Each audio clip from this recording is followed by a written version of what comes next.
After recently becoming hooked on Downton Abbey, I can understand this gospel a little bit better. That the butler and the footmen and the maidservants of a big, large manor house, especially in England or in Europe, would certainly be attentive to when the master is coming back and wanting to be ready, wanting to be prepared. And Jesus uses this metaphor, this parable, we should say, to speak about the kingdom of God.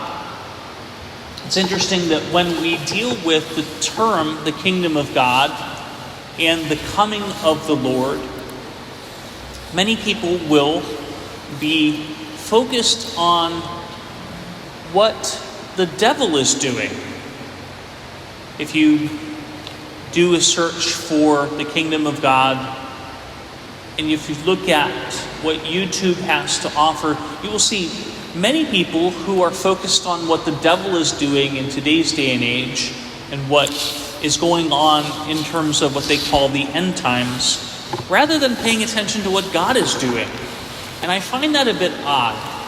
Now, I would say it is foolishness not to be aware of the tactics of the devil, and yet, if we are so focused on the devil, so as to be more focused on what he's doing than rather on what God is doing, then I would say that that is a very pious-looking form of devil worship. Because basically, brothers and sisters, we will worship what we revere or fear. So when we are mindful of God and aware of the great mystery into which He is calling us to, so that we allow that to focus our hearts the same way that a prudent servant would be focused on the return of his Lord and Master, then we would also have our hearts focused on God. And this is important, because when Jesus says the words "stay awake," the words in Greek literally mean watch, to watch. And so when we are looking at the Lord and watching what the Lord is doing, especially in our times of prayer, but even sometimes during our daily activities, just being mindful of the Lord in our hearts, what we do then is we allow our conversation with God to then help us to have our hearts directed to who we are with God. Whereas if we are focused on the enemy and we are paying attention to the enemy, what ends up happening is that we end up focusing on the enemy. And any conversation with the enemy will get us to distrust God. Whereas conversation with God's servants, the angels and the saints, will literally get us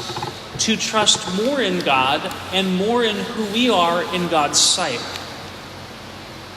You know, they say that when people are training to figure out